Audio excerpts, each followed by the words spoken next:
I just feel like, to answer your question, my why and when did I feel like, okay, this is my life, was when I started to teach. And when I started, Really? when I started to, like, when I got into this, my leadership role, instead Okay. of just dancing behind artists and just being in class and auditioning the life of a dancer.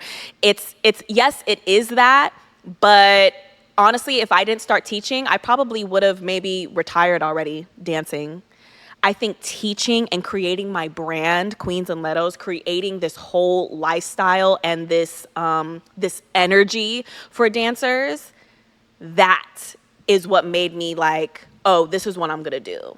And I'm gonna do everything in my power to spread this message and to like share my story, because you can do it too. It could be much bigger than what you think it is. That is so interesting. Yeah. That you being in the spotlight yourself for all those years. It sounded like from birth. Yeah. Like it sounded like pre-teaching, there wasn't even a decision to be made. Right. It just no, yeah, was. you're right. That's exactly what It just that's was. You just were. That's right. But then when you decided to start teaching, now That you changed the realize. game. No, I'm just taking it in here.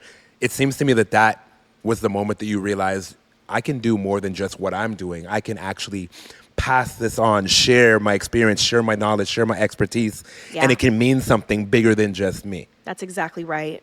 That's exactly right. Thank you. That's Thank you dope. for taking that in and like literally just saying it again and perfectly. That's perfectly what it is. And I never thought that I never wanted to teach. Again, going back to what we were just talking about, sometimes God, the universe, will bring you things and will present something that wasn't even on your radar. I did not want to teach. I did not want to choreograph. I didn't even think about that. I just wanted to be behind Beyonce, behind Chris Brown, behind Nicki Minaj, and that's it. Move on with my life, whatever it was that I was meant to do. Right. But a part of my story led me to teaching and getting in front of the room and talking and preaching and creating my own choreography and interpreting songs the way that I would and not what the choreographer that I'm auditioning for would. Right. And that, like I said, that changed the game, and that led me to where I am today. Well, what was it that sparked the teaching? Like, what was the first teaching job? So it was actually at the Old Millennium, and I was substituting. Ooh. Yeah, I was just substituting. I was taking class. All of a sudden, the choreographer, the slot that it belonged to, she wasn't able to make it because she was on maternity leave, and she, she just basically couldn't teach. And they were like, who could substitute, who can, step into her shoes or whatever and lead a class. And I was like, I guess I will, Wow. So completely by accident.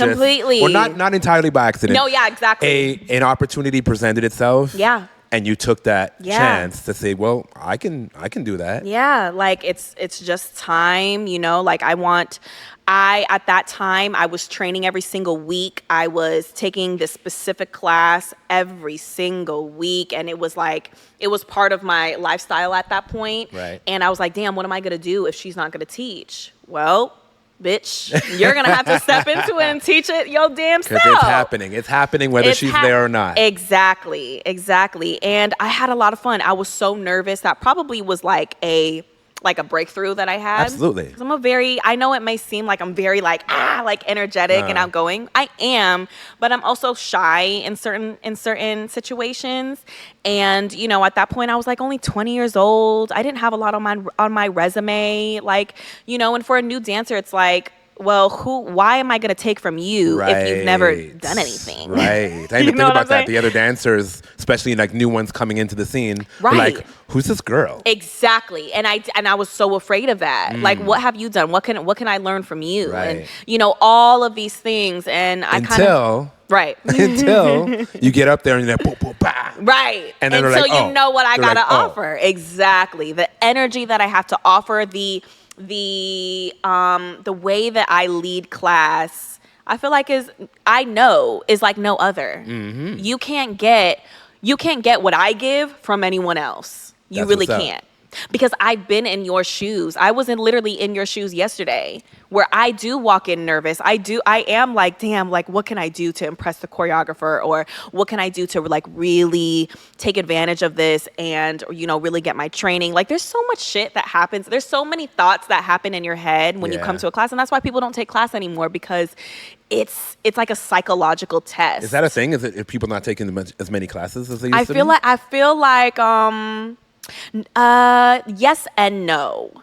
Yes, I feel like a lot more people can take class. A lot of people who are probably watching this right now and people who followed me who want to take class, but sometimes you're so nervous. Maybe you're dealing with a little bit of anxiety. And I mean, it's already, even for someone who doesn't really suffer from a lot of anxiety, coming into a class and putting yourself out there and not knowing what to expect from a choreographer, it's a freaking lot. Like, can I even do this? What if the choreographer starts teaching and everyone is getting it except for me? And then we start calling out and doing these groups. And what if they call me out and then I mess up in front of everybody? See, this is exactly why I didn't want to come, because you know what I mean? It's just what am I wearing? Oh, I feel like I'm not in shape. What if I can't keep up? There's so many thoughts that happen, not even just from an everyday person, but from someone who actually does this. And then on top of it nowadays, because of social media, YouTube, everything, it's all being filmed. Everything is being filmed. So it's not just if you weren't there, you didn't see the mess ups. Exactly. It's now potentially out there. Yeah. That's a lot. Yeah. And I have to say, something you said in there that reminded me, I've always been so fascinated at how dancers can remember a routine. And it seems like, all right, everybody watch this. 5, 6, 7, 8, boom, boom, boom, boom, boom, boom, boom, boom, boom, boom, boom, boom, boom. Got it, right? And I'm like, huh? Yeah. That is... Yeah. And when I speak to one specific dancer friend of mine, my friend Mahogany, she told me, she's like, yeah, but what you do with music is that. You remember music. You know every intricacy of every song. Oh, my gosh. Right away, the way you put music together, the way you make music. That's and I was true. like, yeah, I guess that makes sense. If it's what you do and who you are, it's just innate. Yeah. I'm just so in awe. Yeah. The way you do that, it's just crazy to me. And we're in awe of someone like you with music. We're like, bitch, all we could do, the creative community. I'm like, all we could do is hear it, move to it, but you actually know how to create it and make it and make what it is that you want to hear. Yeah. Oh my God, if I could make music, that would be great. That would be, I guess I am making music, I guess. You are. You know what? That is a perfect segue. Perfect segue. Yeah. Because yes, you are making music. Yo, thank you for tuning in to Live Actually.